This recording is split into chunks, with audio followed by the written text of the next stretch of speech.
চলে এসেছে আমাদের কোরবানির গরু। অনেক গরম পড়েছে, তাই গরুকে গোসল করানো হচ্ছে যাতে গরমে গরুটির একটু ঠান্ডা লাগে এবং গরুটি শান্তি পায়। আসসালামু আলাইকুম, কেমন আছেন সবাই? আলহামদুলিল্লাহ, আমরা ভালো আছি।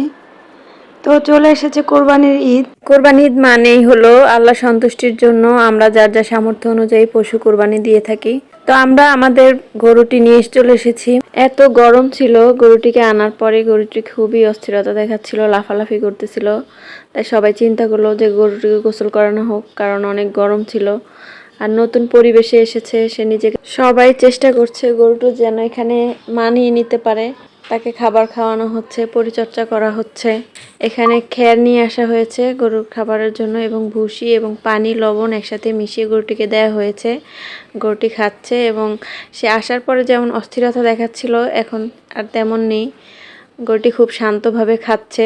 গরুটি এতদিন অন্যের পরিচর্যায় ছিল, এখন সে নতুন পরিবেশে এসেছে, নতুন মানুষ দেখছে। তো যত্নের কারণে এবং পরিচর্যার কারণে গরুটি খুবই শান্তভাবে মানিয়ে নিয়েছে এখানে। এই যে গরুর জন্য আবার ঘাস নিয়ে আসা হয়েছে, সে এখন ঘাস খাচ্ছে। আমরা চেষ্টা করেছি সবাই মিলে গরুটিকে ভালোভাবে পরিচর্যা করার জন্য। আমার কিচিরমিচিরদের বাবা নিজের হাতে গরুটিকে খাওয়াচ্ছে, খাবার মাখিয়ে দিচ্ছে গরুটিকে।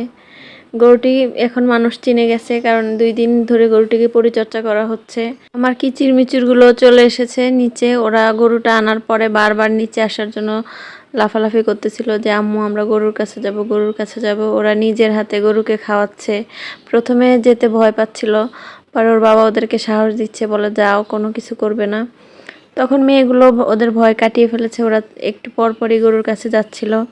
এই যে ওরা 3 বোন মিলে গরুর কাছে দাঁড়িয়ে আছে, সারাক্ষণই গরু দেখবে গরু দেখবে বলে আমার কাছে আবদার করছিল। আমি বলতেছি যাও, সমস্যা নেই। ওরা গরু আনার পরে প্রায় সময় নিচে থাকতো গরুর কাছে, গরুটিকে দেখতো এবং তারা বিভিন্ন ধরনের গল্প করতো 3 বোন। আমাদের আরও যারা প্রতিবেশী আছে তাদের গরু এখানে ছিল। আমার মেয়েগুলো সবগুলোর কাছে গিয়ে গিয়ে এগুলোকে আদর করত। এই যে এখানে একটি ছাগল আছে, এই ছাগলটিকে আমার মেয়ের আদর করতেছে, বড় মেয়ে আদর করতেছে। মেজোটা খুবই ভয় পাচ্ছে, যাওয়ার জন্য সাহস পাচ্ছিল না। পরে ওর বাবা বলতেছে যাও, তোমাদেরকে কিছুই করবে না। তখন 2 বোন মিলে গিয়ে খাসিটিকে আদর করলো। পরে ওরা আবার এসে ওদের গরুটিকেও আদর করতেছে। এই যে আমার মেয়েগুলো খুবই খুশি গরুটিকে আদর করতে পেরে। পরদিন আবার গরুর জন্য ঘাস কিনে নিয়ে আসা হচ্ছে। এখন এই ঘাসগুলোকে কেটে কেটে গরুকে দেয়া হবে খাওয়ার জন্য। ছোটবেলা দাদি নানির কাছে গল্প শুনতাম যে গরু নাকি কোরবানির আগে বুঝতে পারে তার কোরবানি হবে, তাই 2 দিন আগে থেকে গরু কান্না করে। তো আসলে এটা আমি শুনেছি, কিন্তু আজকে এবার আমি গরুটিকে ভালো করে লক্ষ্য করে দেখলাম আসলে এই গরুটির চোখে পানি। এটা কি আসলে সত্যি কিনা আমি জানি না, শোনা কথা। তবে আমার কাছে সেই ফিলটা এসেছে যে আসলে মনে কথাটা সত্যি। গরুটির পরিচর্যা ভালো করে করা হচ্ছে, গরুটির প্রতি সবারই একটি মায়া জন্মে গেছে।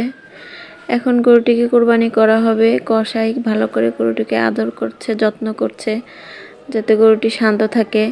গরুটির পা বাঁধা হচ্ছে যাতে কোরবানি করার সময় বা জবাই করার পর গরুটি দৌড় না দিতে পারে, একটা বিশৃঙ্খলার সৃষ্টি না হয়।